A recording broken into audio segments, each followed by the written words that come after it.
আসসালামু আলাইকুম ফ্রেন্ডস, অ্যাডুজেড শিক্ষায় আপনাদেরকে স্বাগতম। আপনারা সবাই কেমন আছেন? আশা করি সবাই ভালো আছেন। বরাবরের মতো আপনাদের সাথে আছি আমি সাইফুল ইসলাম। চলে এসেছি নতুন একটি ভিডিও নিয়ে। আজকে আমরা জানবো আপনি হাসানপুর থেকে মন্দবাগ যেতে কোন কোন ট্রেন রয়েছে, সেই ট্রেনগুলা ছাড়ার নতুন সময়সূচি, বন্ধের দিন এবং গিয়ে পৌঁছতে কতক্ষণ সময় লাগবে বিস্তারিত।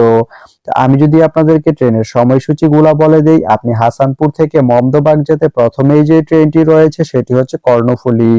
কর্ণফুলী ট্রেনটি হাসানপুর থেকে ছাড়বে দুপুর 12টায় এবং এটি মমদবাগ গিয়ে পৌঁছবে দুপুর 1টা 41 মিনিটে। এই ট্রেনটির কোনো অফ ডে নেই।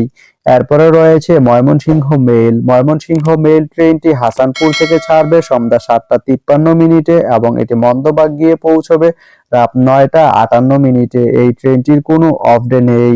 তো আপনি হাসানপুর থেকে মন্দবাগ যেতে এই দুইটি ট্রেনের যে কোনো একটি ট্রেন ব্যবহার করতে পারেন। তো ভিডিওটি কেমন লাগলো অবশ্যই কমেন্ট করে জানাবেন। আর ভিডিওটি যদি ভালো লেগে থাকে বা আপনার কোনো উপকারে এসে থাকে তাহলে ভিডিওতে একটা লাইক করে দিবেন, কারণ আপনার একটা লাইক আমাকে অনেক ইন্সপায়ার করে নতুন নতুন আরো ভিডিও বানাতে। তো ধন্যবাদ সবাইকে ভিডিওটি এতক্ষণ ধৈর্য ধরে দেখার জন্য। ভালো থাকবেন, সুস্থ থাকবেন, অ্যাডুজেট শিক্ষার সঙ্গেই থাকবেন।